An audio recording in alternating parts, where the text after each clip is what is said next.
Hello and welcome to the Mounds View 2014 Speech Showcase. First of all, I'd like to give you a little background information on our team. Last year, at the end of the year, we were informed that our coach would not be returning. So sometime in July, we found out that Mrs. Korich, our current coach from Centennial, would be our new coach for the Mounds View Speech team. Now, our senior class last year was very, very representative and a very strong class. And when they left, our speech team was very small. This year we had to go through a great recruiting process, and at this point, our team is stronger than ever. I definitely agree with that. When we started, we weren't sure how many people were going to join, but our recruiting process went very successfully, and every single member we have on the team is working so hard to make our team better. I would say our team right now is the strongest it has been in the past 4 years. Not only are the novices working hard, but our returning members. We don't let success get to our heads, but we learn from every single meet and every single competitor we face, and I would say that is the key to the success we've been facing so far in the season. Yes, and that success is not only in our hard work and all the time that we are putting into our speeches, but it also shows in our awards. We've had countless novices and returners final at meets, and we've had very strong team showings against some very competitive schools in the area as well, including a first place team win at the St. Michael Albertville tournament. So usually parents ship us off at like some god-awful hour in the morning, and then we come back in our suits and they have no idea what we spent the entire day doing. So the best way to explain speech is to divide all the 13 categories into 2 groups, and that would be PA and interp. PA is what I do, and I would describe that as kind of like giving a presentation. So you might be arguing something, informing something, or analyzing. Whereas interpretation is more of theater. You might have a drama or humorous category.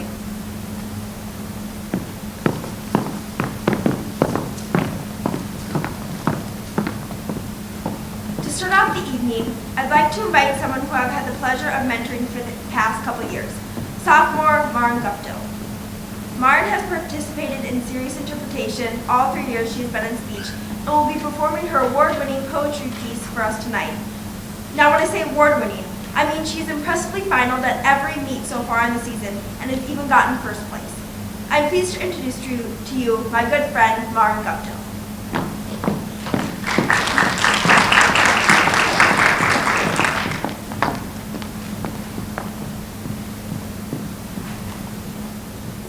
See, when I was a kid, I used to think that pork chops and karate chops were the same thing. I thought they were both pork chops. And because my grandmother thought it was cute and they were my favorite, she let me keep doing it. Not really a big deal. One day, before I realized I wasn't really designed to climb trees, I fell out of a tree and bruised the right side of my body. Now, I didn't want to tell my grandmother about this because I was afraid that she would yell at me for playing somewhere I shouldn't have been. A few days later, the gym teacher noticed the bruises and sent me to the principal's office. From there, I was sent to a really, really small room with a really, really nice lady who asked me all sorts of questions about my life at home. I saw no reason to lie. I mean, as far as I had been concerned, life was pretty good. So I told her that whenever I was really, really sad, my grandmother would give me karate chops.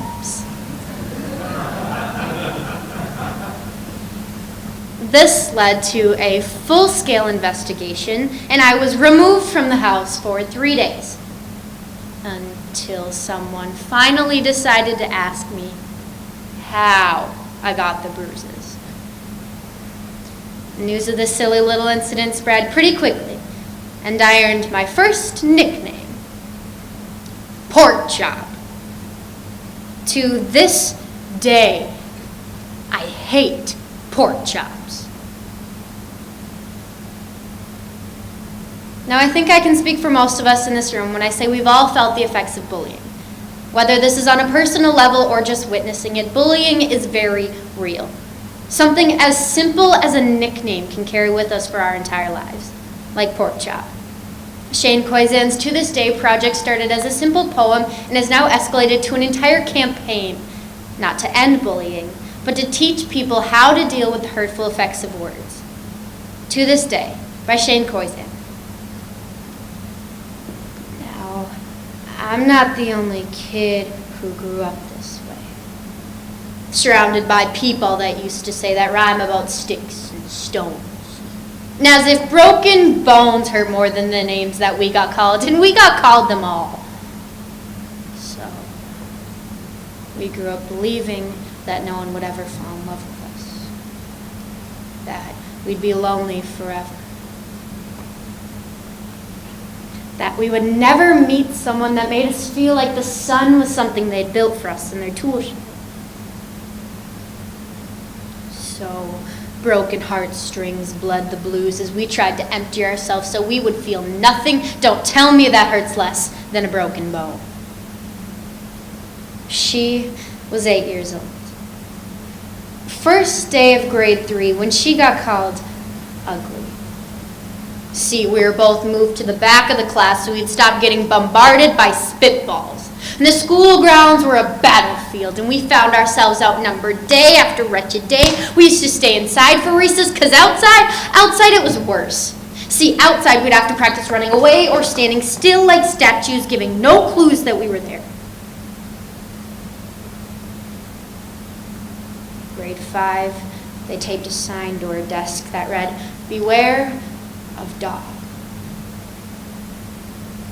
To this day, despite a loving husband, she doesn't think she's beautiful because of a birthmark that takes up a little less than half of her face. Kids used to say, "She looks like a wrong answer that someone tried to erase but couldn't quite get the job done." And those kids, they'll never understand that she's raising 2 children whose definition of beauty begins with mom. Because they see her heart before they see her skin. Because she's only ever been amazing. He was a broken branch grafted onto a different family tree, adopted. But not because his parents opted for a different destiny. He was 3 when he became a mixed drink of 1 part left alone, 2 parts tragedy. Started therapy in 8th grade, had a personality made up of tests and pills, lived like the uphills were mountains and the downhills cliffs, 4/5 suicidal. A tidal wave of antidepressants and adolescence of being called pauper. 1 part because of the pills, 99 parts because of the cruelty. He tried to kill himself in grade 10 when a kid who could still go home to mom and dad had the audacity to tell him, "Get over it." As if depression was something that could be remedied by any of the contents found in a first aid kit. To this day, he is a stick of TNT lit from both ends, could describe to you the way the sky bends just before it's about to break. And despite an army of friends who call him an inspiration, he remains a conversation piece between people that don't understand sometimes being drug-free has less to do with addiction and more to do with sanity.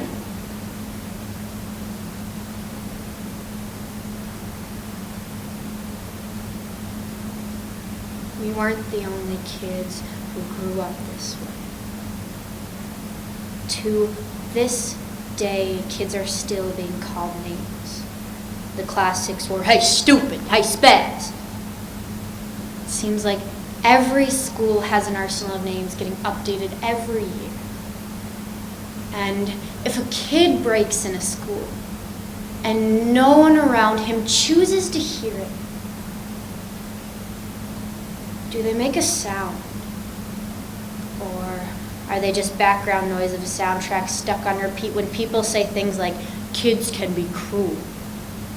See, every school was a big top circus tent, and the pecking order went from acrobats to lion tamers to clowns to carnies, and then miles ahead of who we were the freaks. The lobster-clad boys and the bearded ladies, oddities. Juggling depression and loneliness, playing solitaire, spin the bottle, trying to kiss the wounded parts of ourselves and heal. But At night, while the others slept, we kept walking the tightrope. And yes, some of us fell. But I'm here to tell them that all of this is just debris from when we finally decide to smash all the things we thought we used to be. And if you can't see anything beautiful about yourself, get a better mirror. Look a little closer. Stare a little longer. Because there is something inside of you that made you keep trying despite everyone who told you to quit. You built a cast around your broken heart, and you signed it yourself, you signed it. They were wrong. Because maybe you didn't fit with a clique or a group.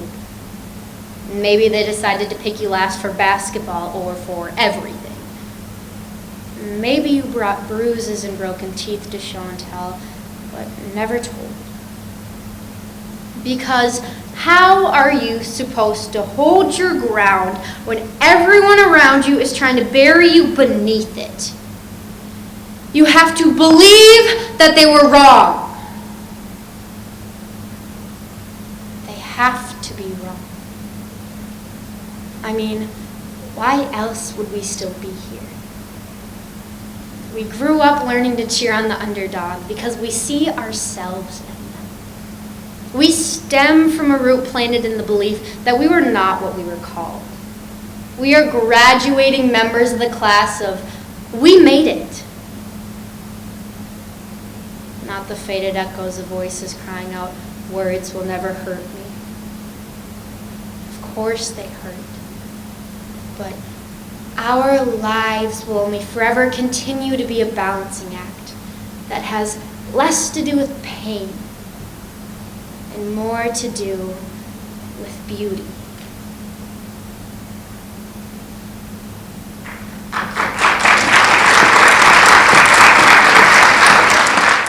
While the interpretation categories have a potential for hilarity, there are three more serious but also expressive categories.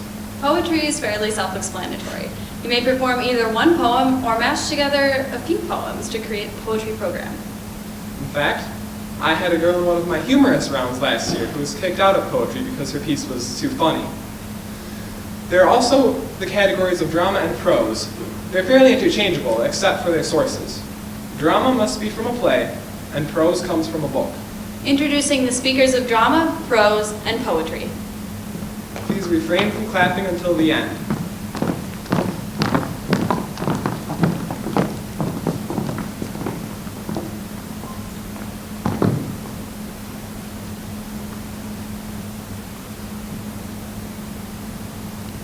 He became my entire world. I depended on him for food, water, my toilet. He was my only source of amusement.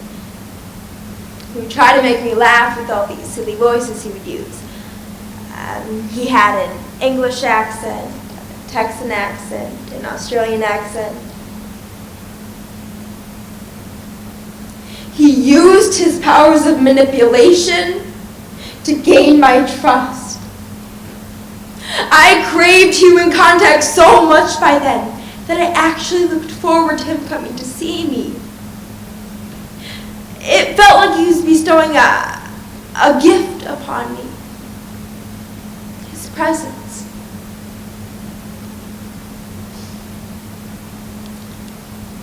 I can't believe I ever felt sorry for him. He said that he took me so that he wouldn't have to hurt anyone else. In a way, he made me feel special. I felt needed. Why I felt I needed that from this man, I don't know. He would apologize to me. He would cry after he was finished and beg my forgiveness. I am a murderer. Well, will be. Soon. That's a promise. It began the day when Margaret Fatal came to town. I should say, Margaret Morrison Fatal Keith Haberlin Fatal, which tells you something about Margaret's marital history. Hadn't seen her in a nun's age, and then one day, Margaret Fatal comes to town. Imagine you wake up with a second chance. The blue jay hawks his pretty wares, and the oak still stands, spreading glorious shade. If you don't look back, the future never happens. How good to rise in sunlight and the prodigal smell of biscuits, eggs, and sausage on the grill. The whole sky is yours to write on, blown open to a blank page. Come on, shake a leg. You'll never know who's down there, frying those eggs, if you don't give up and see. We are not dandelions.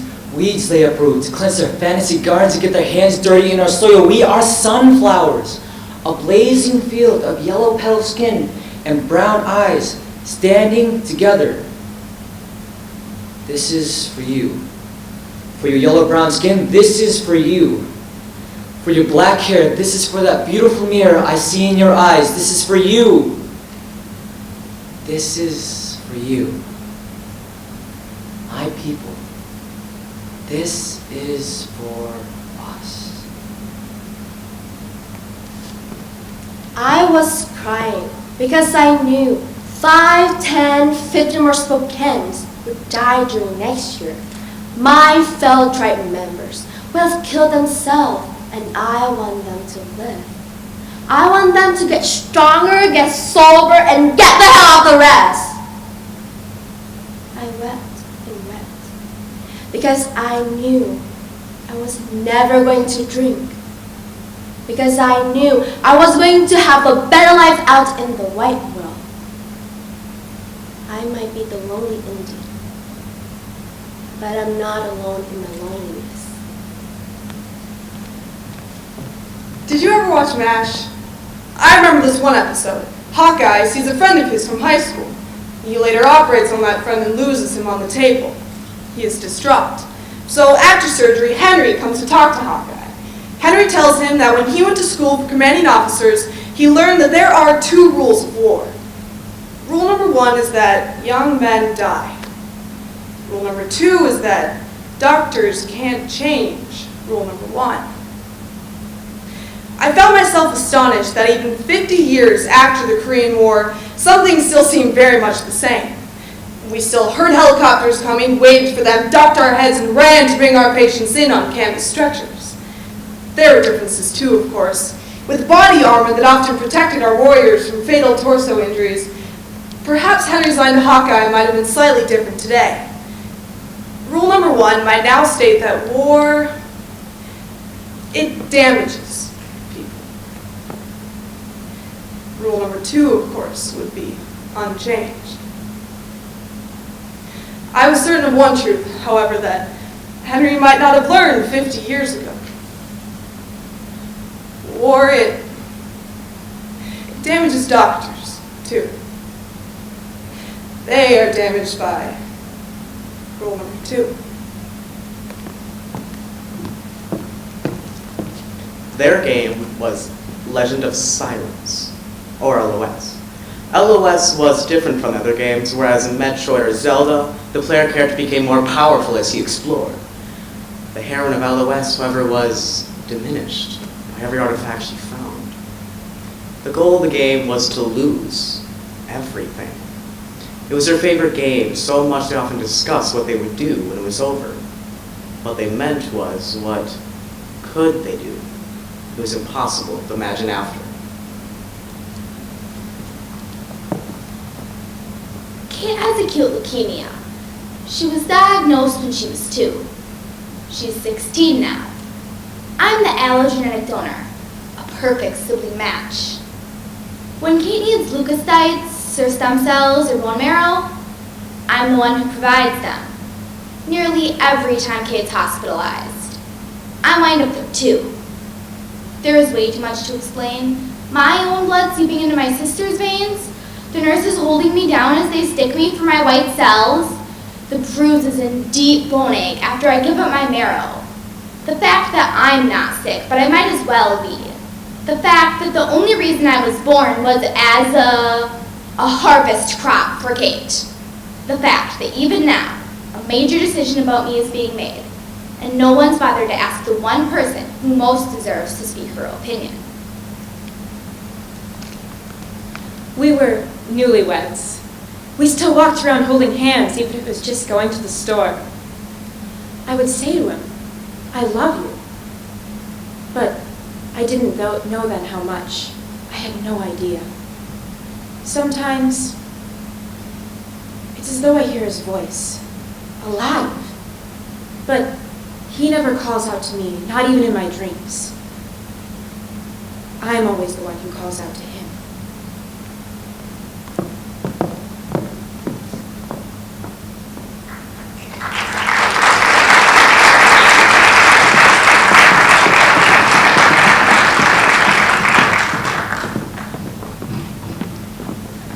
Our next speaker is third-year member of the speech team and is part of the Great Speeches category.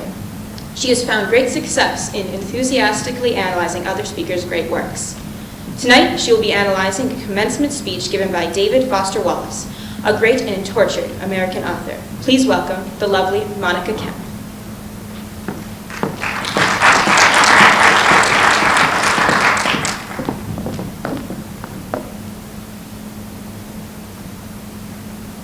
There are these two young fish swimming along, and they happen to meet an older fish swimming the other way, who nods at them and says, "Morning, boys, how's the water?" And the two young fish keep on swimming, and then eventually one fish looks over at the other and goes, "What the hell is water?" David Foster Wallace was a successful author and English professor at Illinois State University. In 2005, he addressed the graduating class of Kenyon College in Ohio, telling them that the journey towards adulthood upon which they were embarking was to be something far different than that which they might have imagined. To survive and thrive on this journey meant making a critical, but to them perhaps nearly invisible, choice. Learning how to think really means learning how to exercise control, being conscious and aware enough to choose what you pay attention to and how you construct meaning from experience. With a degree behind them and a party ahead of them, the audience of graduates were being told how truly vital it would be that they make the best use of the critical thinking skills that their expensive liberal arts education had theoretically armed them with. Wallace himself battled depression.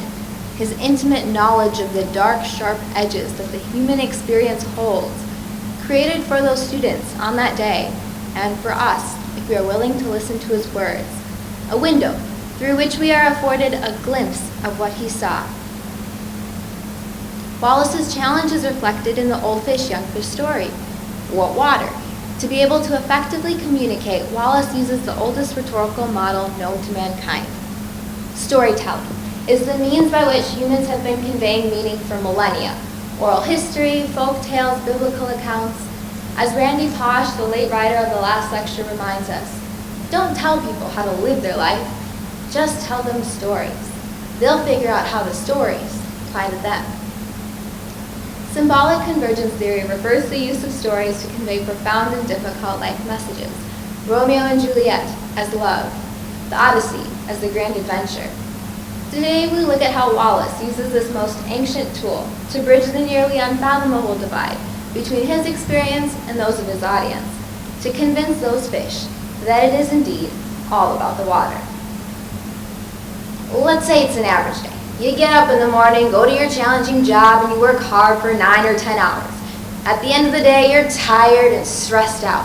All you want to do is go home, have supper, and hit the sack early, because you get to do it all again. But there's no food at home. You haven't had time to shop this week. And so now, after work, you have to get in your car and drive to the supermarket. Getting there takes way longer than it should, and when you get there, it's crowded because it's the time of day when all the other people with jobs are also trying to squeeze in some grocery shopping. And the store is hideously, fluorescently lit and infused with soul-killing music.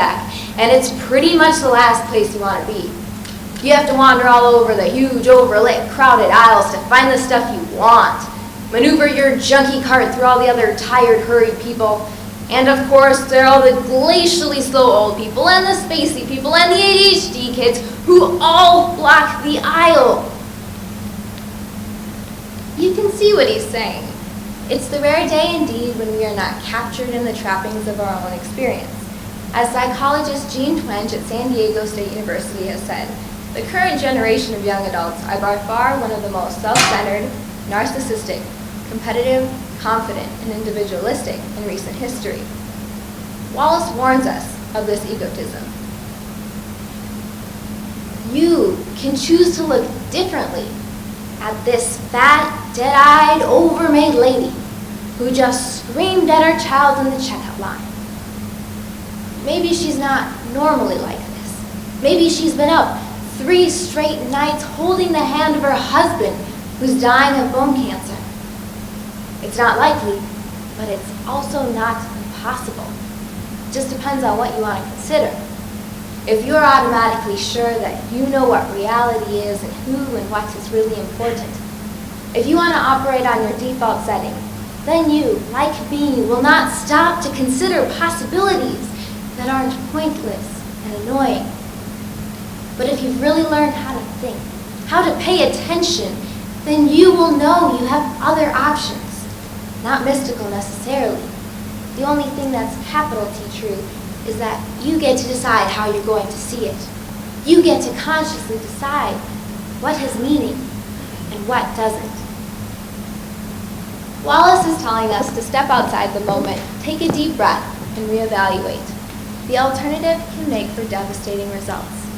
A 70-year-old responsible for a fatal movie theater shooting over a man's text message to his young daughter.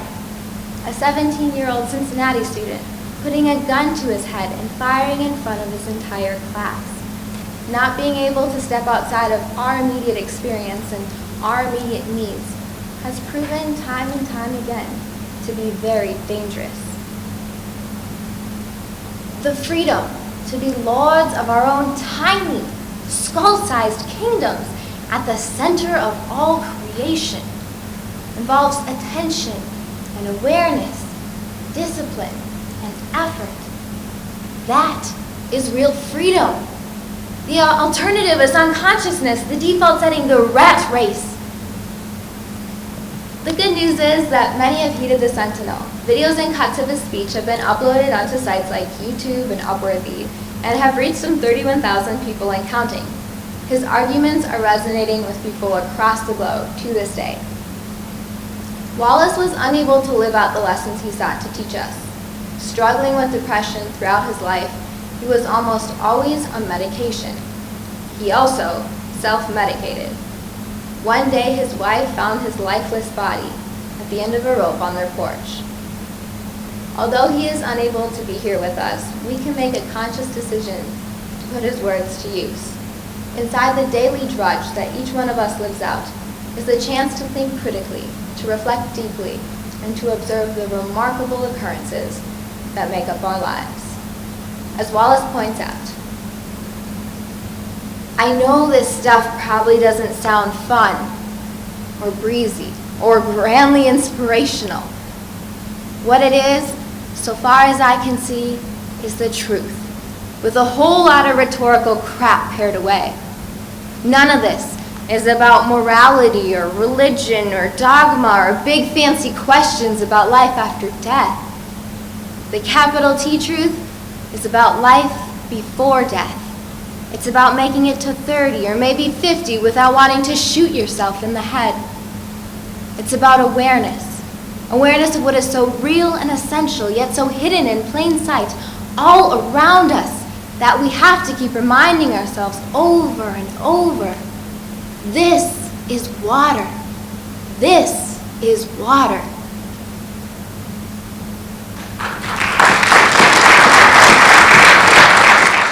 Thank you, Monica. That was a well-spoken speech. Andrew, you want to hear something cool? What's that, Chance? Did you know a regulation Major League Baseball has 108 stitches on it? Wow, you know a lot of cool facts. You're very informative. And that's why I love the category of informative. In this category, the speaker chooses a topic of their liking, and they try to teach the audience, as a teacher would a class, what their topic is about. In this process, they also use big visual aids to help do this teaching even better. But Chance, what category would you recommend for someone, say, who likes to persuade others? Now that would be original oratory. Of course. Original oratory is a category where the speaker picks a topic of their own choosing, and they use their words and expressions to get other people to see their point of view.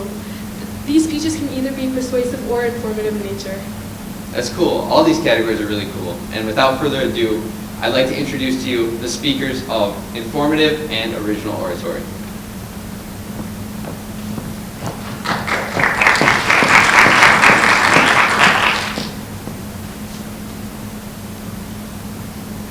Originality, uniqueness, sophistication. These goals are accomplished by taking former traditions, customs, or ideas and enlivening them, reshaping them, branding them. So, regardless of how original some new ideas may appear, most are actually just rooted in past events. One such tradition, a revolution thousands of years in the making, is wine. In the words of the Greek poet Horace, wine brings to light the hidden secrets of the soul. So clearly, the relationship between people and their wine is pretty complicated. You have bottles that cost $2.99 at the Dollar General, and you have bottles that cost hundreds of thousands of dollars each. Heck, you might just have a glass of wine after today's meet. Not too long ago, I was watching what I bet was on many of your television screens. The Winter Olympics. It's the place where the best of the best athletes come to compete for the gold. It's where dreams come true and champions are made. It's where all of their hard work pays off. It's why they didn't eat those hot fudge sundaes or fries, which is exactly why McDonald's is the official sponsor of the Olympics. Wait. What? Does anybody see how this doesn't belong? McDonald's is being portrayed with the Olympics, the symbol of athleticism in the world. One of the McDonald's commercials showed sights of chicken nuggets and fries, and then proclaimed, "You don't have to be an Olympic athlete to eat like one."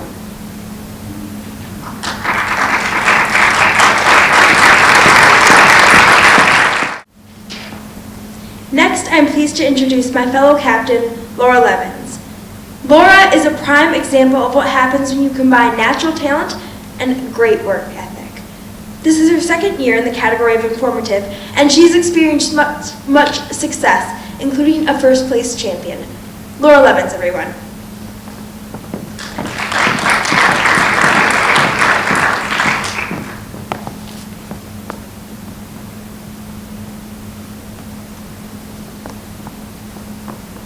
The United Nations declared 2013 as International Quinoa Year.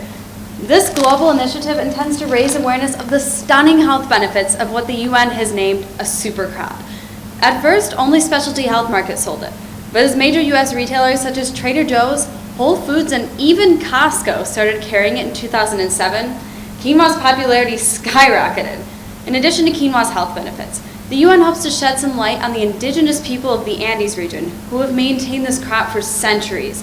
As an environmentally sustainable food, quinoa has the potential to change millions of lives. So today, let us discover how our future may lie in the past by first examining the history of quinoa. Next, identifying its nutritional benefits, before finally sifting through the current controversy surrounding this incredible crop. In order to understand just how important quinoa may be to our future, we first have to plant some basics. As stated in June 2013 in the Dominion Post, a New Zealand newspaper, quinoa is classified as a pseudo-cereal, as it is prepared and has similar characteristics to grains, but isn't one. It's actually related to spinach and beets. This broom-like plant is native to the Andes Mountains of Bolivia, Chile, and Peru, which was once home to the powerful Inca Empire. Quinoa has been cultivated for nearly 7,000 years and holds significant cultural and religious value.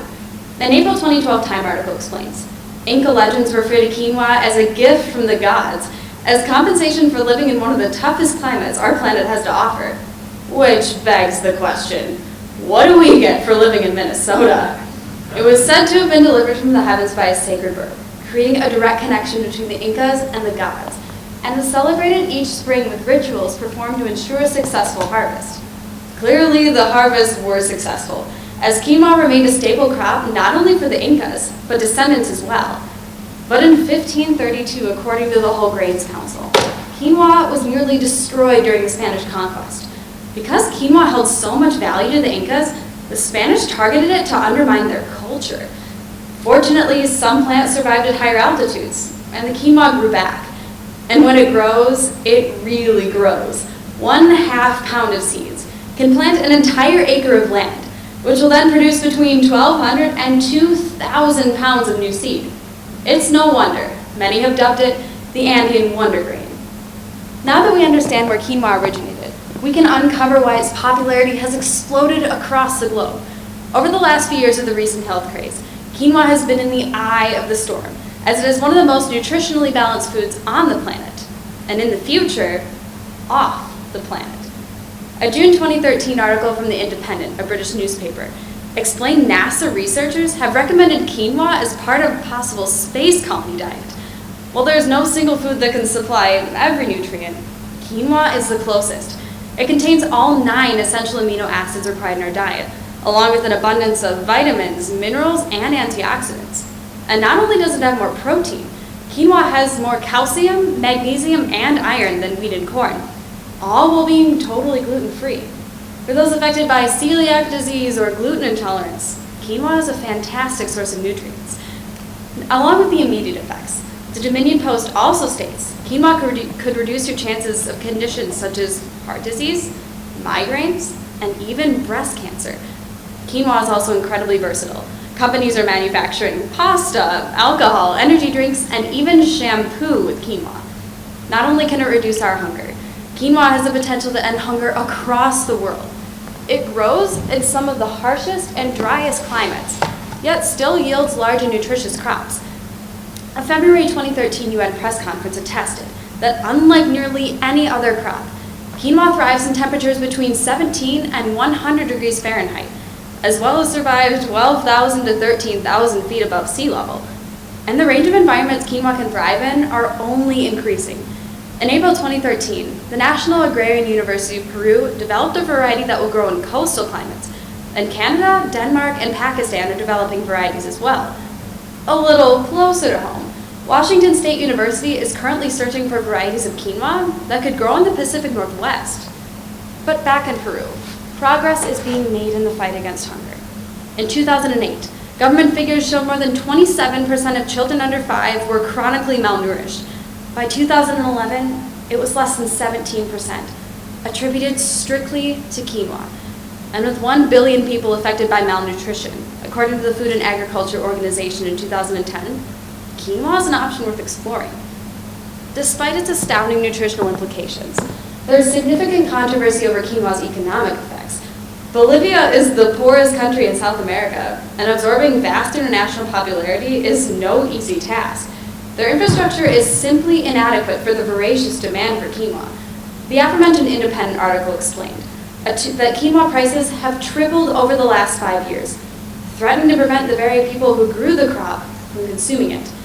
A 2-pound box of quinoa in Bolivia costs the equivalent of $4.85, whereas the same amount of rice costs just $1.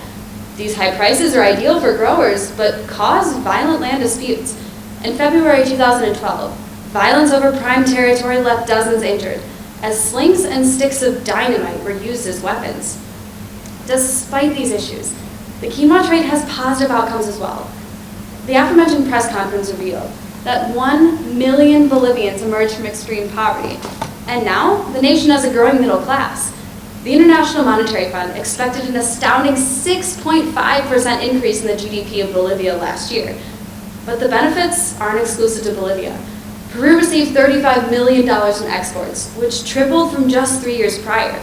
And now the nation is incorporating quinoa into nutritious school breakfasts and supplying it to pregnant nursing women. UN Secretary General Ban Ki-moon believes these actions are progress towards his Zero Hunger Challenge. which aims to build sustainable food systems and improve incomes of independent farmers, among other goals. The biggest question is whether or not quinoa prices can remain low enough for low-income civilians, but high enough to make sure the boom changes growers' lives for the better. So today, we have discovered how our past may determine our future by examining the history of quinoa, identifying its nutritional benefits, and sifting through the current controversy surrounding this super crop. From obscurity to a source of food security, quinoa has made its presence known around the world, whether you can pronounce it or not.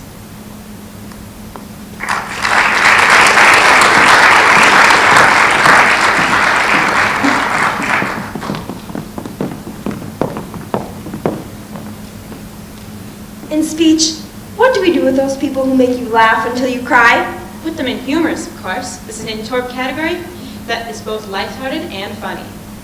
How about those people that are practically attached to the hip? Duo is the perfect category for them. Two people do a funny or serious speech together, but they have to do it without touching or making eye contact. What about those insanely talented people who not only want to speak, but write their own piece? Well, I would say that we would stick them in the category of creative expression. They can write a piece in whatever form they want to. There's a lot of freedom. We are pleased to bring out to the stage some of the most interesting, hilarious, and simply entertaining people you will ever meet. Please welcome to the stage, humorous, duo, and creative expression.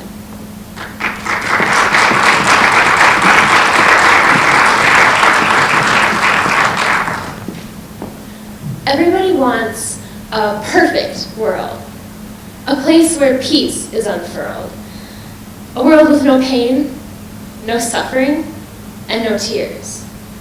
But that's not my world, I fear, and it won't be until we leave our shell and go tell of love to everyone living in this hell.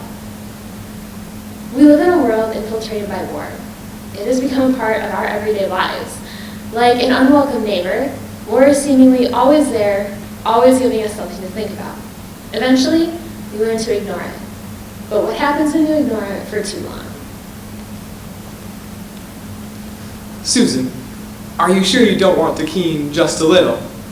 Well, I don't know that I really could. You could try to do it very quietly. Oh, I don't know. Maybe I could call you on the phone and do it later tonight? No, you shouldn't do it on the phone. It's much more healing to keen at the funeral. Okay, well...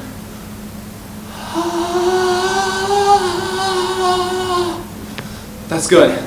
Try again.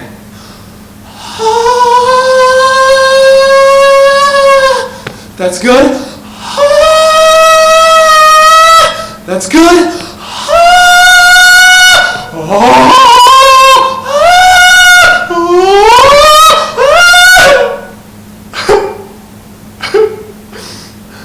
Thank you, Marcus. Thank you so much for coming. Oh, well, you're welcome. A boy was born into the orange, from fire and ice, and mud and poison. This boy was born a part of the family. This boy was born a part of the orange, but they were not he. When the wind blew, the boy felt the orange shake. When it rained, he heard the drumming of fingers on the peel of the orange. He felt the fruit flood with warm, dewy tears and bittersweet juices. And when it was nothing outside of the orange was crammed to the brim with a snowy winter of silence that not even the warmth of weather could thaw. On Monday, I skipped into room 9 very thrilled. Mrs. Look, I have all my Valentines for the big, giant Valentine's box. After that, me and my best friend Grace then went outside to play, only too bad for us because Lucille kept bragging about Valentine's Day. I'm going to get more Valentines than anyone else. That's because the boys love me better than every other girl in room 9. But Mrs. said to only bring 1 card for every boy and girl, not lots and lots. Oh, silly you.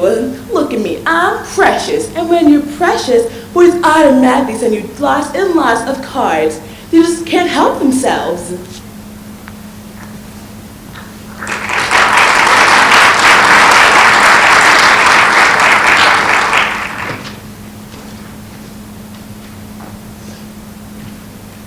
you get when you complete the recipe for a great duo perfectly. I'd like to say Batman and Robin, but officially, Charlotte and Lahiri aren't superheroes. Their qualities as performers and people go way beyond the medals they've earned. They have a stellar work ethic, they're the funniest ones around, and they're overall just incredible. Ladies and gentlemen, let me present freshmen Lahiri Nyquad and Charlotte Lim.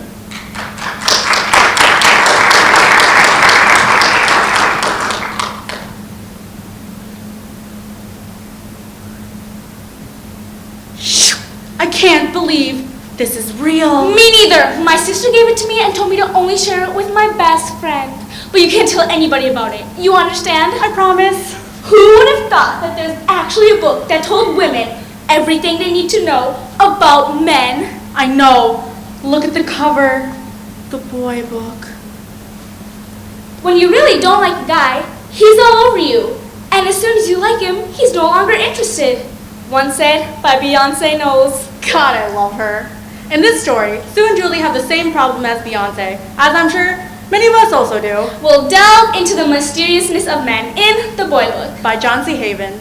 This is so cool. Now I know why they say girls mature faster than boys. It's because of this book. Well, let's read it. Phrases to use when rejecting a guy. Wow, insert name. You're so cool. You're just like a brother to me. Yeah, let him down easy. I'd love to go on a date with you, insert name. But I'm hoping to get this call from this guy I actually like. Ooh, not too subtle, but effective. Hey, look at this one. It's bolded and underlined. Only use in extreme circumstances. I like you as a friend! It says, for maximum benefit, pause in between I like you and as a friend to lead the boy on. Ooh, this book rocks! Totally! Here's some exercises for practice. Like a workbook. Playing hard to get. Okay, do you want to be the girl or the boy? I'll be the boy. Okay, so you like me and I like you. But I pretend I don't like you to get you to like me more. Is that what the book says? Yeah. That doesn't make any sense. It's in the book. Okay, alright, I'm going to be the boy now. Hey, Julie, want to go out with me? As if? Well, I thought you liked me. Valerie Van Putten said you liked me during gym class. In your dreams, but... Talk to hand, not the face. Wow, that was great. I felt like a total idiot. That's what the book said would happen. Do you want to try one? Okay, but I'm the girl this time. Okay, fine. This next exercise is called, you know he's trying to ask you out, but you let him stammer on and suffer for the fun of it. Okay, that makes sense. I'll be the geeky type. Hi, Sue. I was wondering if, you maybe wanted to... Are you talking to me? Oh, well, yeah. Like I was saying, I was thinking we could maybe... I can't hear you. I was thinking we could maybe sometime... What's your point? Well, I was getting to that. You see, I really like you, and I thought I saw you looking at me in chemistry class the other day, and I was thinking we could... Once you've made him sweat for about as long as possible, try to embarrass him as well. Okay. And I was thinking we could... Ew! Oh my god, are you trying to ask me out? Oh, well, yeah. Sorry, geek guy. I like you as a friend. No! Wow, that really works. Totally! And it felt kind of good in a sort of cruel way. Well, girls have it tougher than boys. We have to wait till they ask us out. And if we don't like them, we have to feel guilty for saying no. Wait. No, you don't. Don't feel guilty for saying no. I love this book. Me too. Let's keep going. Okay. Body language is essential for a guy. Let him know how you feel with a look or a touch. Okay. I'll give you a look and tell me what kind of signal you think I'm sending you. Okay. You want to have my baby. Too much? Unless you're on the Jerry Springer show, try again. Okay, alright. I'll tone it down. How's this?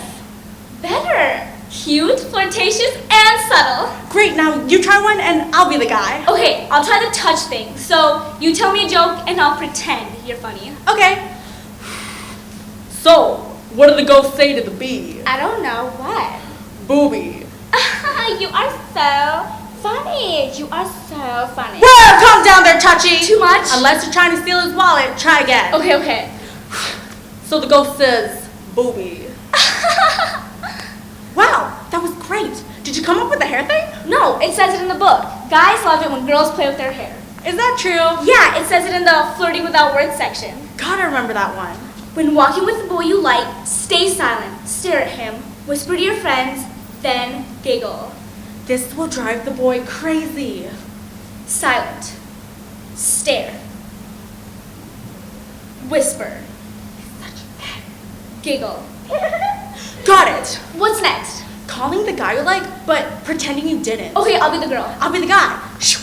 Oh, stupid noobs, quit cheating. Come on, let's go. Ning ning ning ning ning ning ning ning ning ning ning. Ning ning ning ning ning ning ning ning ning ning ning. Hello? Oh, Steve? Yeah? Oh, I'm sorry. I meant to call my friend Susie, but I must have called you instead. This is Julie from your algebra class. Yeah, hi, what's up? Hey, did you stare at me, then whisper, then giggle at me in class today? Why, yes, I did. That was really cool. Do you want to go out with me? Oh my God, he's asking me out! Yeah! Here's a good reminder. If one of his parents picks up, be extremely polite to make a good impression. Brad knows all you can, exaggerate, and lie if necessary. Okay, that sounds like a good idea. This time, I'll be the girl, and you be Ranjit's mom. Okay.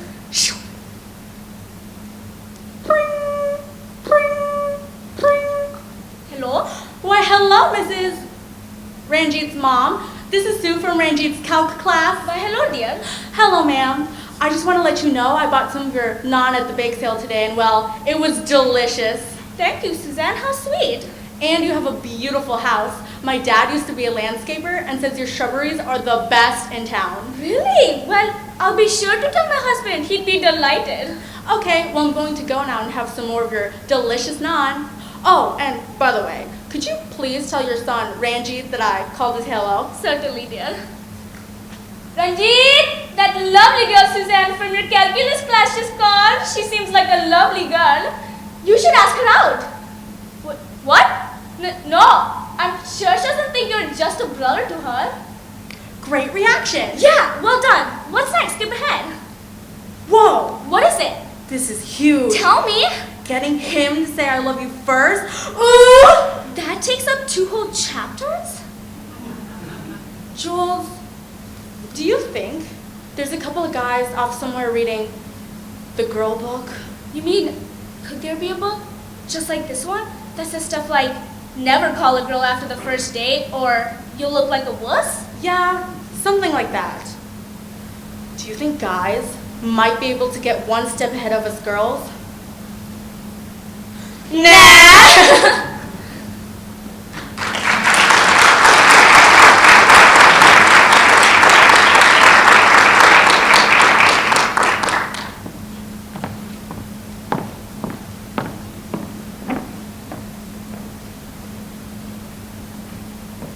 When Laura and I first heard that there was a category called disco, we wondered why there were even any other categories and why anybody wouldn't want to dance to 70s music every Saturday morning.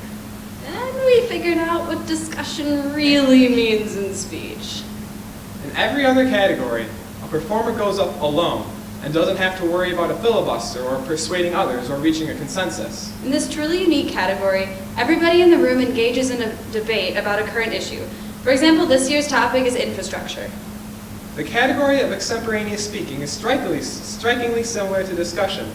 However, speakers perform alone, giving their viewpoints on a political topic without the worry of interruption from others. Once they draw a prompt from a hat, they have 30 minutes to prepare before performing. Here is discussion and extemp speaking.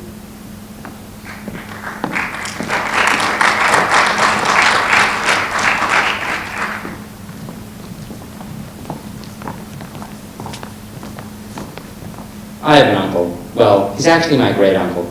His name is Leroy, and he lives down in Venezuela. And I love my Uncle Leroy, because every Christmas he sends us gifts. And it's the best stuff, whether it's toys or coffees for my parents. It's always amazing to see what he sends us. But lately, these toys and coffees just aren't as good. The toys are falling apart right away, and the coffees seem store-bought. And who's to blame for this? And this is not just affecting him, it's affecting all of Venezuela. Whose fault? Who to blame? The answer to that question is actually very simple. The Venezuelan government, and specifically President Nicolas Maduro. Now, ever since he took over the presidency in 2013, inflation rates have soared. According to an article published in the Washington Post today, inflation rates in Venezuela are currently at 56%. This is one of the highest rates in Latin America currently. Now, there are ways to solve this. Some ways that we've learned even in our economics classes in high school. What you have to do is use contractionary monetary policy. Things like raising the reserve requirement, cutting government spending, and selling government bonds. However, Nicolas Maduro is currently ignoring all of these things. And what he is doing is something that will not fix the problem. According to a Wall Street Journal article published on November 11, 2013, Nicolas Maduro sent some of his military officers out to retailers around the country and ordered them to cut prices. Now, this is artificially cutting prices, and this is not going to solve the problem, because no matter what he does, the inflation rate will remain at 56% or rise even further unless he partakes in contractionary monetary policy. Who is to blame for the current crisis in Venezuela? The answer is simple: the government. President Nicolas Maduro has been following irresponsible fiscal tactics, and for that reason, inflation has just been skyrocketing. What President Nicolas Maduro needs to do is to follow tactics that we all learned in our high school economics classes. If Nicolas Maduro does not get his economy under control, then I'm sorry to say that the gifts that Levi's uncle has been sending him are just going to continue to get worse and worse. Thank you guys, that was extemp speaking. And next we're gonna do a little mock discussion for you guys. Discussion in many ways is similar to extemp speaking, in which we also get a problem that we're trying to solve, but in our case it's with a group. For the sake of this evening, we have a lighthearted topic, and we're not gonna talk about roads to bore you guys. This is much more fun, and we're gonna portray some stereotypical roles that are present in many discussion rounds.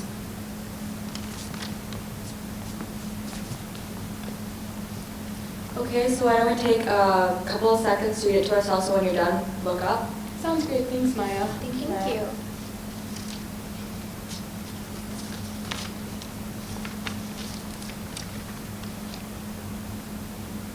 Maya, why don't you read the task? Oh, okay. Many conflicts have appeared surrounding this one question. War has risen, millions have died, and this has caused many people to go astray. The United Nations and Kim Jong-un has hired us, a group of mediators, to resolve the leading cause of all this chaos. The question the entire world is desperately trying to unravel is, what is the meaning of life? Thank you, Maya. Thanks Maya. I think before we move forward, it's important to set an agenda just so we stay on task throughout the discussion, because our end goal is answering that question, and I feel like the best way we could do that is if we stay on task. Is that okay? It's totally okay. Thank you. Awesome.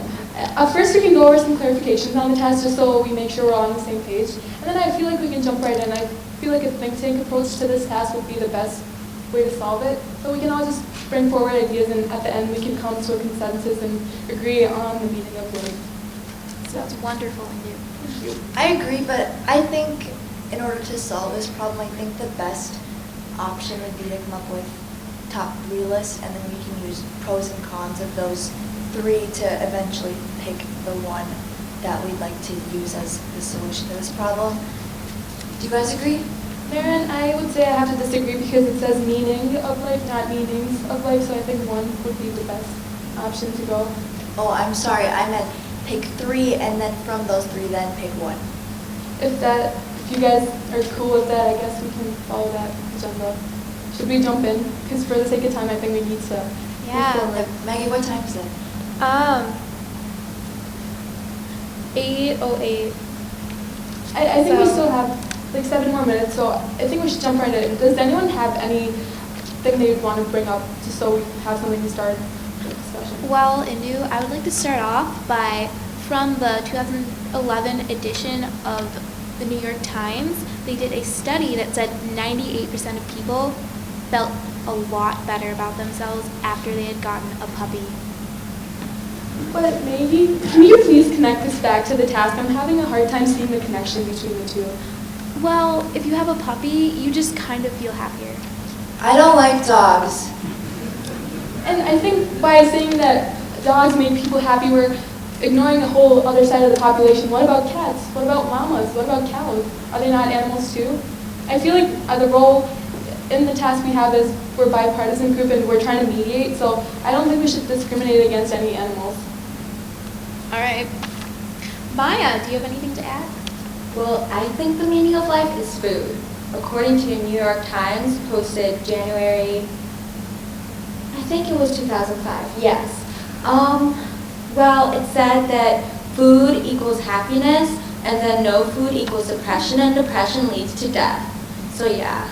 I'm sorry, that's kind of an extreme quote. I don't necessarily think that is very reliable. I mean, that saying one thing leads to another equals that. I don't necessarily think we can jump to a conclusion like that. I would say I have to agree with Marin on this point because I don't get how food equals death. Like, what? I think we're focusing a lot on the dark areas right now. We're looking at the adult population, but we're ignoring the whole other side of the population, like young people, teenagers, and kids. According to a study done by UCLA, they found out that 97% of kids under the age of 15 say that getting a high score on Flappy Bird gives them just as much happiness as it would if they got a new car. So I think small things like that can also be the meaning of life. I don't necessarily agree with that because what about all those people who don't have access to cell phones and apps to play Flappy Bird? What about all those people who cannot have access to Flappy Bird? Then those people cannot experience what we're trying to solve as the meaning of life. Do they not fulfill their meaning of life? Well, Marin, it seems like you're contradicting a lot of people. Do you have any points to bring forward? Yeah, I don't agree with puppies because I don't like dogs. And I don't agree with Flappy Bird because that rules out a large portion of the population who cannot have access to a phone. Maybe I feel like we're going about this in the wrong way. I see an underlying theme that comes up with every single point we've brought up. I feel like happiness is the meaning of life. Whether it be playing Flappy Bird, or buying puppies, or a llama, or eating food, it's all because people want to be happy. The pursuit of happiness is the underlying core of decisions people make. What do you guys think of that? I feel like that answers our prompt very well. Yeah, I guess I like that. Do you guys want to take a vote on that? Sure, I feel like a round robin would be best. I can start off by saying what I think and then we can go down. I personally think that happiness is the meaning of life because according to a Washington Post article that was published on January 25th, 2014, it said that 99.9% of Americans would do anything to make themselves happy, so there you go. Well, since puppies kind of lead to happiness, I've got to agree with you, Indu. Happiness is the overall factor. Well, what if Flappy Bird makes you really, really mad? You know, you play for hours and hours and hours and hours. You can never, ever win Flappy Bird. I mean, I would have a quote, but I don't have one right now. I mean, what about those people who can never win? I mean, to me, Flappy Bird does not equal happiness. Flappy Bird equals anger and Maybe Flappy Bird is just, it helps you learn a life lesson that you can't always achieve your goals, but you should always try your hardest. I definitely agree with Maggie. I think Flappy Bird, an app on an iPhone, I think it symbolizes a big thing in life. We need to keep trying. It's not that once you hit the pole, you shouldn't give up. You should keep playing until you reach that new high score. I think that is also another meaning of life. One is happiness and one is trying hard because in this task they talk about war. Even that, the reason war happens is one country wants to be happy over the other and that's why they're fighting. And they're not giving up because they're in a war, so. I would just like to interrupt that we have about a minute or two left, so we really need to wrap up now. I think, Maya, if you say your view, then I feel like we can conclude this. Well, oh yeah, okay. So I actually think happiness is like the meaning of life. So, Do you have any information to back that up with? no, I just pretty much agree with Andrew about it. I feel like this is pretty clear. I think we've answered the question to the best of our ability. Does someone want to reread the task just so we make sure we've covered all the points that we need to? Maya, would you like to read it again? Okay. Many conflicts have appeared surrounding this one question. War has risen, millions have died, and this has caused many people to go astray. The United Nations and Kim Jong-un has hired us, a group of mediators, to resolve the leading cause of all this chaos. The question the entire world is desperately trying to unravel is, what is the meaning of life? I think we've done that to the best of our ability. Do you guys agree? Yes. I agree.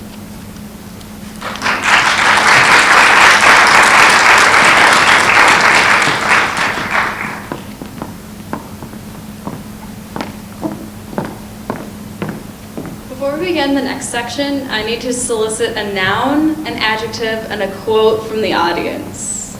Does anyone have an adjective? Explosive? Noun. Chairs. And a quote. Famous mantra, perhaps. If you like it, then you should have put a ring on it. All right. I believe our speaker has heard. We all know public speaking is scary, but in general, we have time to write a speech and try to get comfortable with it beforehand. However, this next performer does none of this. At some meets, a category called impromptu is offered. Essentially, you get a bizarre prompt that no person would have a strong opinion about, such as a number 2 pencil. And then you immediately start speaking. You're performing with nothing but a random audience prompt and sweaty palms is the incredibly talented Jonathan Rolfs.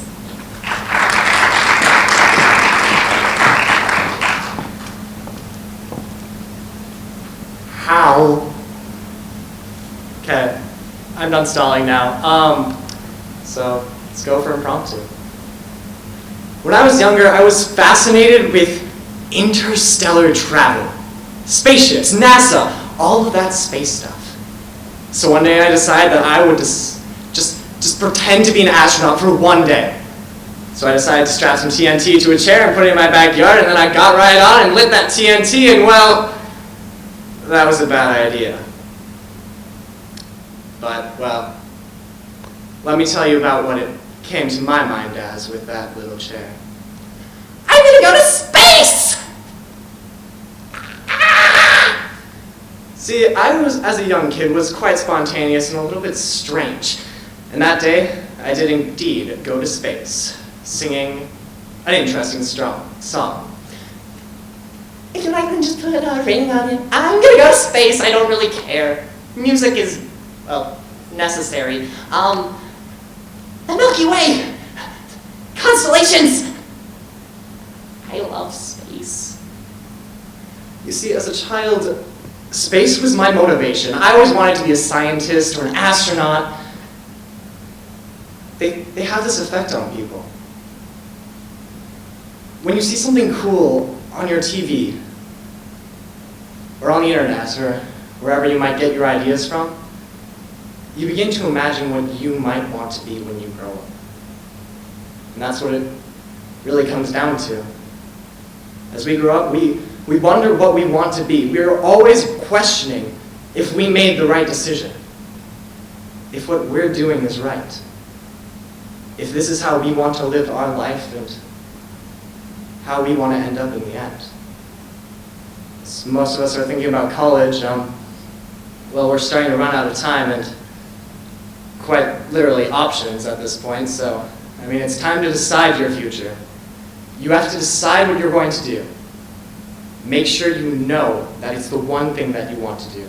Take it, and then just let go. Go with it. Don't think about the past. Move on to a brighter future.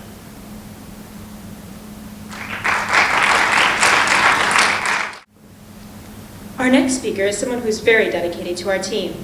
She's been on speech for 4 years, and the amount of hard work she puts in is incredible.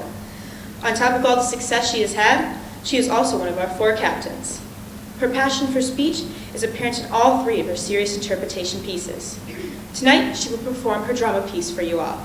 Without any further ado, let's welcome Sarah Bujold.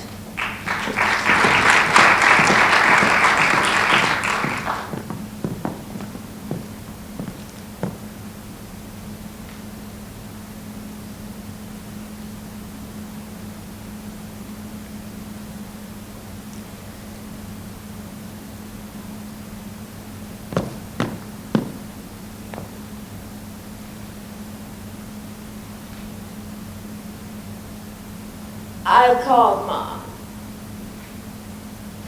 She wasn't there. I was drinking for days. I took some pills and drove to the lake. They were asleep. So sweet, you know. I wish you'd seen them.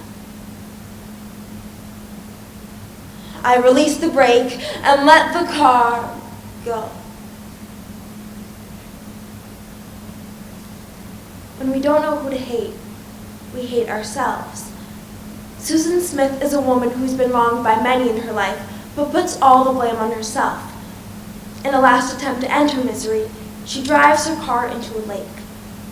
At the last moment, she chooses to save herself, but is unable to rescue 2 other victims from the back seat, her own children. Now she is faced with living a life of even greater regret and self-hatred than before. Annette, by Amelia Artis. It was a full moon night, so pretty. The car sank slowly, slowly. The bubbles kept popping up on the glistening water like sprites in a fairy tale. I was going to kill myself, but I couldn't. My dad shot himself when I was 6, and I'm still waiting for him. My kids! My little kids! I wanted to save them, but I didn't.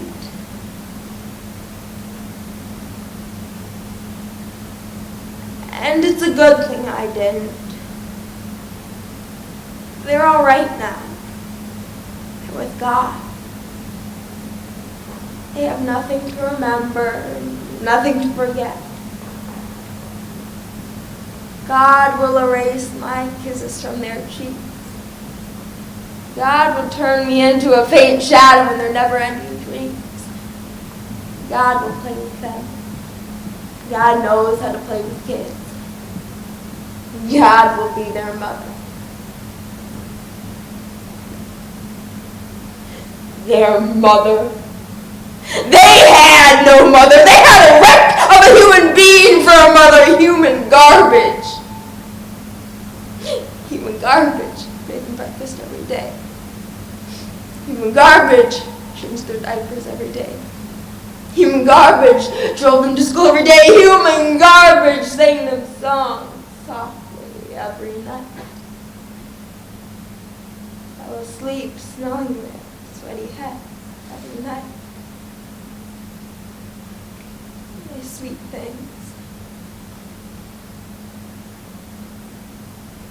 Who am I?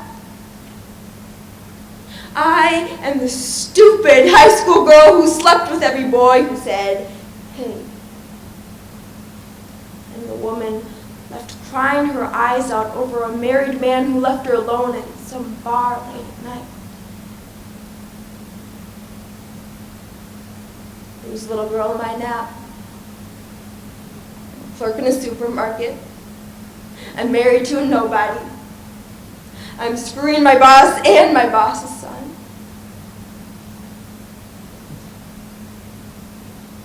I'm living a life made of cardboard. I am a wet cardboard box run over by trucks on the highway. Past due bills and arguments are my daily snack. And when night comes, what? awake, alone, just hearing the whisper of their breath, my two kids fast asleep. The little things. How can they possibly sleep through my anguish? They don't know their mother is a whore, a good-for-nothing, a pathetic liar, a failure at 23. I put them to bed and drive to Walmart. Spend a fortune on hairspray, hair dye, hair bleach, hair repair cream, hair clips. That's the mother I was. A ghost with pretty hair. No soul. A body blistering with boredom and fear.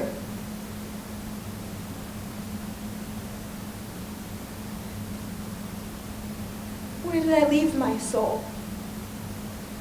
In the playground? At the doctor's office? At the shop's counter? In some hotel bed? In bed. In bed! In bed. There I was, someone else. I loved the taste of their mouths, but hated their faces afterwards. And I couldn't stand the sight of my eyes in the mirror. Was I me? Who am I? How could I?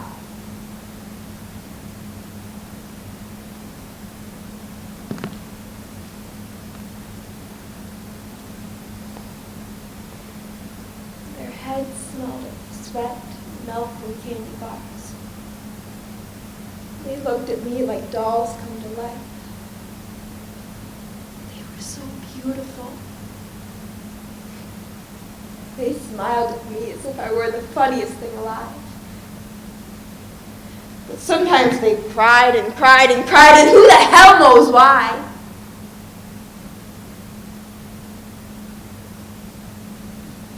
Then they fell asleep. I stared at them wondering, are you dreaming about, little ones? I loved them. I hated them. They were shadows of what I should have been. I mean, I can't even describe what I'm going through. My heart aches so bad. I can't eat, I can't sleep, I can't do anything but think of them. I loved them. I hated them, those kids. My kids. My darlings. My angels. My burden, the ache in my groin, the brats. Sweet smiles. Love of my life. Listen to you, stupid woman! Stupid, stupid, stupid, stupid woman! Burn in hell! Your kids are with God now, but you will be alone forever. Dead in life. God will have no time for you, doll. You'll burn alive. You'll burn until you're an old hag. You know what you are? You are nothing but a thick, sour, simmering darkness.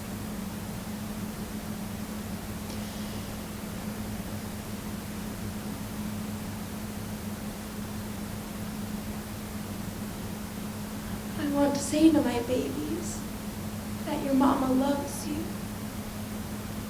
your daddy and your family love you. And you guys, you gotta be strong. 'Cause your mom and your daddy are waiting for you to come home.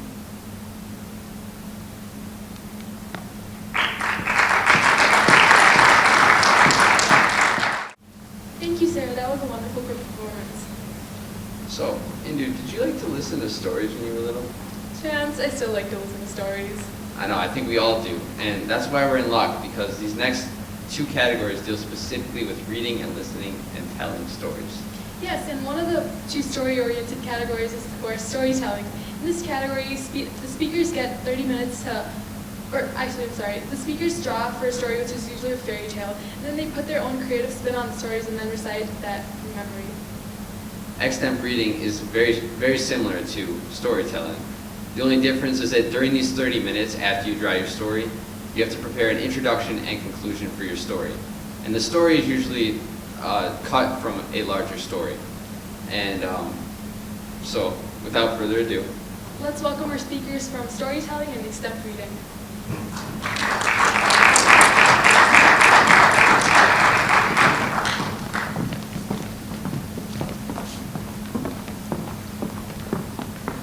And so, the mouse, the bird, and the sausage changed their daily jobs, but little did they know what would happen. On the first day, when the sausage was out in the forest getting firewood and water, he ran into a dog.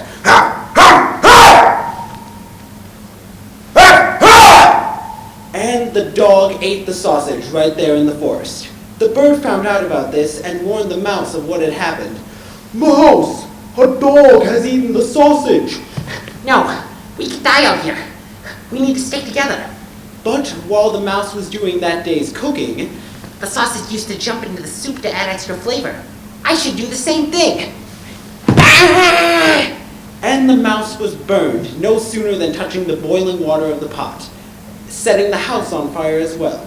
The bird flew out into the forest to get water, but drowned in the well, showing us that even the slightest change in a daily routine can lead to disastrous consequences. There was once a very poor fisherman who lived in a tiny, dirty little hut with his wife. But even though his life was terrible, he was very happy. Oh, this is such a beautiful day. Look at the little birdies. Ooh, a fish. Oh, you're a really big one. Yes, I am a very big one. Oh, you're a talking fish. Fish don't talk. Well, I'm a magical fish, so I do talk, and I would very much appreciate if you wouldn't eat me. Well, I don't really want to eat a talking fish, so I'll let you go. Goodbye, little fishy. Have a nice day. There was once a very poor peasant named Crab, and his only chance to feed his family was to go into the forest each day and cut down wood and bring it to town and sell it.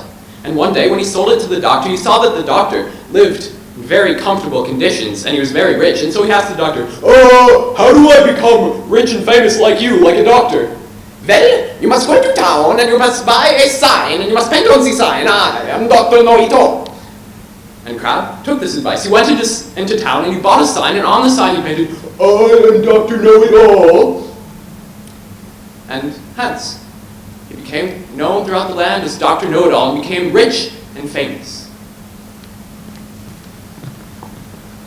Once there was a man, and after all of his traveling, he decided that it was time for his death. He had nothing left and found a clearing which seemed nice enough. This clearing seems nice enough. Good place to die. But just then, he heard a voice behind him. Hello there. Who are you? I am one who helps weary travelers such as yourself. Here, take this bearskin. Wear it. Do not cut your hair, beard, or nails for 7 years, and you will become rich beyond your wildest dreams. But don't fear. By the end, it will be almost unbearable. The President of the United States, the principal of your school, even your sports team coach. These are all people we look up to, people with power. But in this story, we will learn that the people with the loudest opinions or the strongest voice don't always have the most power. In The Power of the Powerless, A Brother's Lesson by Christopher DeVink. I grew up in a house where my brother was on his back for almost 33 years, in the same corner of his room, under the same window, beside the same elm walls. Oliver was blind, mute. His legs were twisted. He didn't have the strength to lift his head or the intelligence to learn anything. Today I am an English teacher, and each time I introduce my class to the play about Helen Keller, the miracle worker, I tell my students about Oliver. One day, during my first year teaching, a boy in the last row raised his hand and said, "Oh, Mr. DeVink, you mean he was a vegetable?" I stammered for a few seconds. My family and I fed Oliver. We changed his diapers, hung his clothes and bed linen on the basement line in winter, and spread him out white and clean on the lawn in the summer. I always liked to watch the grasshoppers jump on the pillowcases. We bathed Oliver. It tickled his chest to make him laugh. Sometimes we left the radio on in his room. We pulled the shade down over his bed in the morning to keep the sun from burning his tender skin. We listened to him laugh as we watched television downstairs. We listened to him rock his arms up and down to make the bed squeak. We listened to him cough in the middle of the night. Well, I guess you could call him a vegetable. I called him Oliver, my brother. You would have liked him.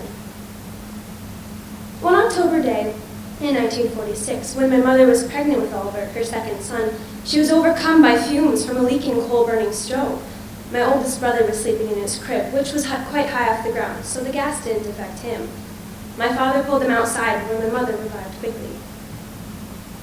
On April 20th, 1947, Oliver was born, a healthy-looking, plump, beautiful boy. One afternoon, a few months later, my mother brought Oliver to a window. She held him there in the sun, the bright, good sun. And there, Oliver looked and looked directly into the sunlight, which was the first moment my mother realized that Oliver was blind. My parents, the true heroes of this story, learned with the passing months that blindness was only part of the problem. So they brought Oliver to Mount Sinai Hospital in New York for tests to determine the extent of his condition. The doctor said that he wanted to make it very clear to both my mother and father that there was absolutely nothing that could be done for Oliver. He didn't want my parents to grasp that false hope. "You could place him in an institution," he said. "But he is our son. We will take Oliver home, of course," replied my parents. The good doctor answered, "Then take him home and love him." Oliver grew to the size of a 10-year-old boy. He had a big chest and a large head. His hands and feet were those of a 5-year-old, small and soft. We'd wrap a box of baby cereal for him at Christmas and place it under the tree, pat his head with a damp cloth in the middle of a July heat wave. His baptismal certificate hung above his head on a wall. A bishop came to the house and confirmed him. Even now, 5 years after his death from pneumonia on March 12, 1980, Oliver still remains the weakest, most helpless human being I ever met. And yet, he was one of the most powerful human beings I ever met. He could do absolutely nothing except breathe, sleep, eat, and yet he was responsible for action, love, courage, and insight. When I was small, my mother would say, "Isn't it wonderful you can see?" And once she said, "When you go to heaven, Oliver will run to you, embrace you, and the first thing he will say is thank you." I remember, too, my mother explaining to me that we were blessed with Oliver in ways that were not clear to her at first. So often, parents are faced with a child who is severely retarded, but who is also hyperactive, demanding, or wild, who needs constant care. So many people have little choice but to place their child in an institution. We were fortunate that Oliver didn't need us to be in his room all day. He never knew what his condition was. We were blessed with his presence. a true presence of peace. When I was in my early 20s, I met a girl and fell in love. After a few months, I brought her home to meet my family. When my mother went to the kitchen to prepare dinner, I asked the girl, "Would you like to see Oliver?" For I had told her about my brother. "No," she replied. Soon after, I met Ro, a lovely girl. She asked me the names of my brothers and sisters. She loved children. I thought she was wonderful. I brought her home after a few months to meet my family. Soon it was time for me to feed Oliver. I remember sheepishly asking her if she'd like to see him. "Sure," she said. I sat at Oliver's bedside as Ro watched over my shoulder. I gave him his first spoonful, his second. "Can I do that?" Ro asked with ease, with freedom, with compassion. So I gave her the bowl, and she fed Oliver one spoonful at a time. The power of the powerless. Which girl would you marry? Today, Ro and I have 3 children.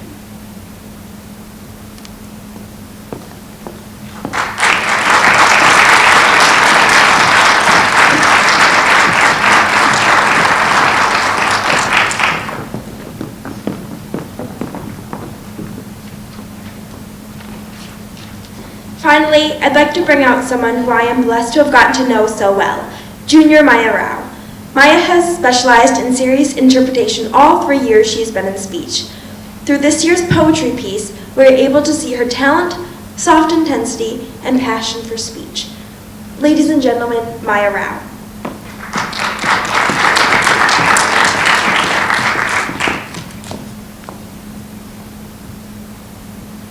When I tell people what I do for a living, they often respond by saying things like, "Bless your soul." That must be difficult. And my all-time favorite, "It's so nice seeing someone not work for the money." Author Leo Tolstoy once stated, "The sole meaning of life is to serve humanity." That's easier said than done. Not many of us realize how truly difficult and demanding it is to be a social worker. They are often taken for granted and undervalued. Social worker and poet Bobby Lefebvre tries to raise awareness and appreciation for this noble profession by sharing his own experiences in the poem Social Worker by Bobby Lefebvre. "I am a social worker. I tend to the wounds of people crucified by circumstance, carry hope and band-aids in my briefcase, share my own scars for street cred. I work with kids who see their probation officers more than their fathers. They wear sagging pants and their parents' mistakes introduce themselves as accidents waiting to happen. They are a Hollywood casting director's dream. Tattooed with a temper, do-rag D-boys, boys in the hood, they speak in sign language because they've been taught they are voiceless. Marginalization is the chip on their shoulder. It is so heavy they walk with a limp, pass it off as swag.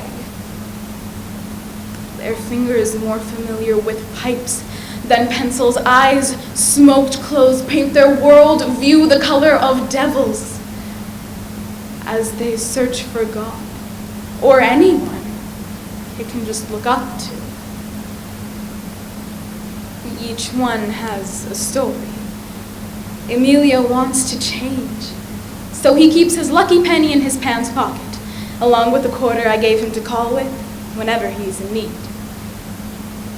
In the desperation of his 15-year-old eyes, I see more potential than an idea ever manifested on a canvas. He makes the city his, scribes pieces of his soul into windows, not knowing his pain is as transparent as the glass. sprays a masked moniker underneath street lamps so he always shines brighter than the darkness of his insecurities. He left his self-esteem next to a cigarette butt at the bottom of a bottle bought by relatives who see no problem feeding fires. He screams in spontaneous combustion but believes nobody is listening, so he commits another crime.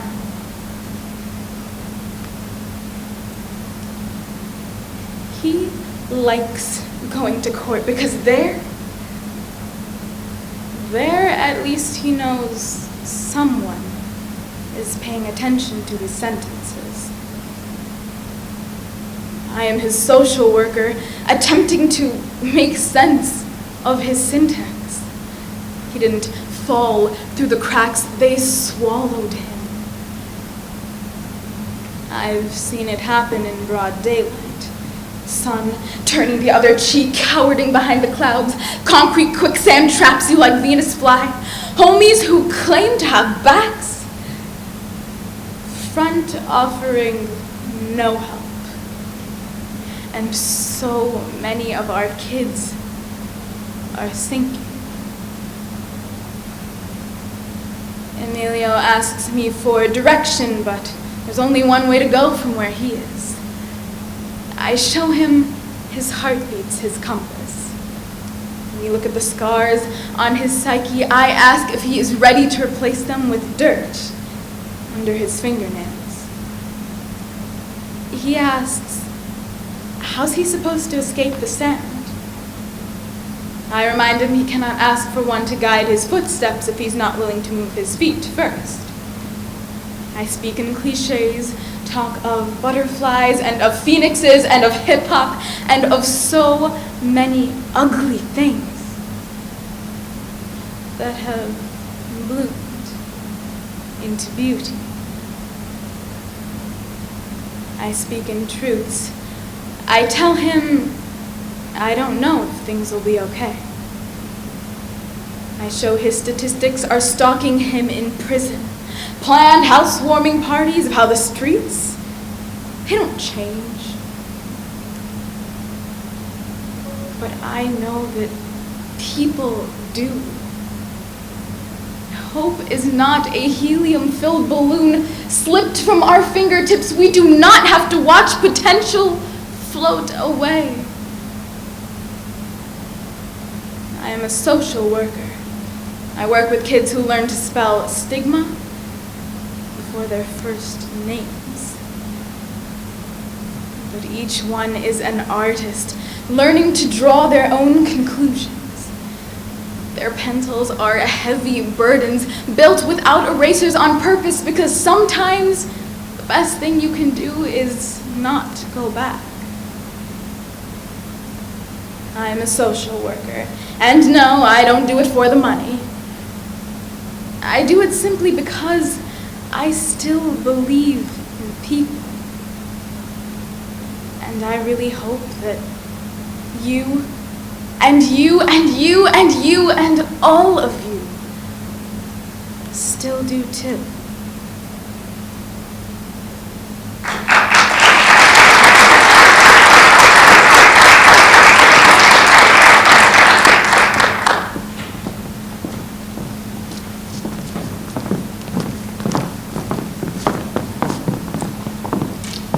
So I hope you all enjoyed yourselves tonight. Thank you so much for coming out to the 2014 Mounds Youth Speech Showcase. I'm sure you saw a lot of our great speakers, and the truth is, we wouldn't be as successful as we are this year if it wasn't for all the hard work that all of our members put in. We have team practices every Thursday, but many of our members put in individual time outside of these practices each and every week to keep improving their talents. At this time, we would also like to thank our coaches for always being there for us. They're always willing to give extra time to help us in every single way possible, and we are beyond thankful for that. And also, many times when people hear about speech, they feel like it's an individual activity. And in most cases, it is true, but our overlying thing is we are still a team. We are the Mounds View speech team. And just like football, even though like the quarterback might score a touchdown and get the credit, it's not just the finalists in our team who we value. Every single person who is out there with us during the tournaments helps us get better, and we are so thankful for that. And we would also like to thank the parents for always supporting us. You guys are the biggest reason we're standing here right now, and thank you. We would like to thank you all for coming tonight by having you join us out in the commons for some refreshments. And food. Thanks for coming and have a safe drive home. And also, can we please get one more round of applause for Mounds View Speech Team 2013-2014.